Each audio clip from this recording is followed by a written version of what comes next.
গাজীপুরের কাপাসিয়া উপজেলা নামে, ভারে ও ইতিহাস ঐতিহ্যে দেশের আর 10টা উপজেলা থেকে একেবারেই আলাদা। এটি বাংলাদেশের প্রাচীন জনপদগুলোর তালিকা করা হলে কাপাসিয়ার নাম প্রথম দিকেই থাকবে। কাপাসিয়া উপজেলাকে গুণী ব্যক্তিদের এলাকা বললেও ভুল হবে না। বাংলাদেশের প্রথম প্রধানমন্ত্রী তাজউদ্দিন আহমদ, রাজনীতিবিদ হান্নান শাহ, সাবেক মন্ত্রী ফকির আব্দুল মান্নান শাহ এবং সাবেক সচিব এম.এ. কাদের সরকার এই উপজেলাকে আলোকিত করেছেন।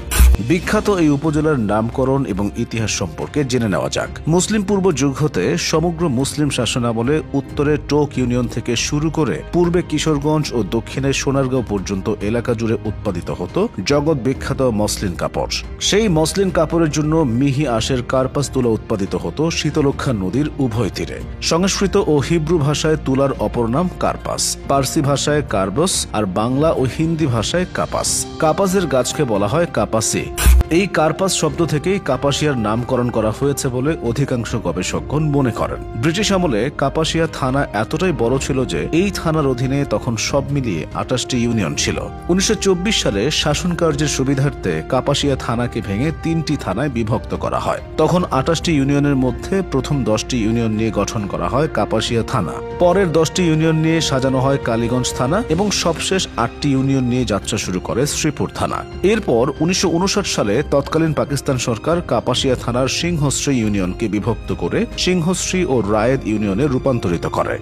দেশ স্বাধীন হওয়ার পর 1982 সালে কাপাসিয়া থানাকে উপজেলায় উন্নীত করা হয়। 11টি ইউনিয়ন, 165টি মৌজা এবং 231টি গ্রাম নিয়ে গঠিত এই উপজেলার বর্তমান আয়তন 356 বর্গ কিলোমিটার। ভৌগোলিক দিক থেকে কাপাসিয়ার উত্তরে ময়মনসিংহের গফরগাঁও, কিশোরগঞ্জের পাকুন্দিয়া, দক্ষিণে গাজীপুরের কালীগঞ্জ, পূর্বে নরসিংদীর মনোহরদী এবং পশ্চিমে গাজীপুরের শ্রীপুর উপজেলার অবস্থান।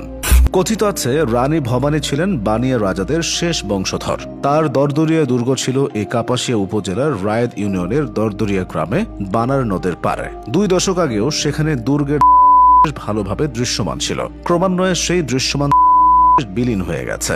দরদরিয়া দুর্গের ইতিহাসের গল্পগুলো এখনো মানুষের মুখে মুখে। তবে টিকে আছে টোক দুর্গ, কর্ণপুর দুর্গ ও জোড়া দিঘি, দরগাপাড়ার শাহী জামে মসজিদ, বংশী বাবাজির আশ্রম এবং রানীগঞ্জের নীলকুঠির মতো প্রত্নতাত্ত্বিক স্থাপনাগুলো। অতীতের মতো বর্তমানেও সমৃদ্ধ কাপাসিয়া। এখানে সাক্ষরতার হার প্রায় 57%। তারাগঞ্জ HN উচ্চ বিদ্যালয় and college, Kapasia degree college, টোক রণেন্দ্র উচ্চ বিদ্যালয়, টোক সূর্যবালা উচ্চ বালিকা বিদ্যালয় এবং বেগুনহাটি ফাজিল মাদ্রাসার মতো প্রাচীন এবং সুনামধন্য শিক্ষা প্রতিষ্ঠানগুলো জানান দিচ্ছে এখানকার শিক্ষিত জনপদ সম্পর্কে। শীতলক্ষ্যা এবং পুরাতন ব্রহ্মপুত্র নদী বেষ্টিত এই উপজেলার মানুষের আয়ের প্রধান উৎস কৃষি। কাপাসিয়ার প্রায় 65% মানুষই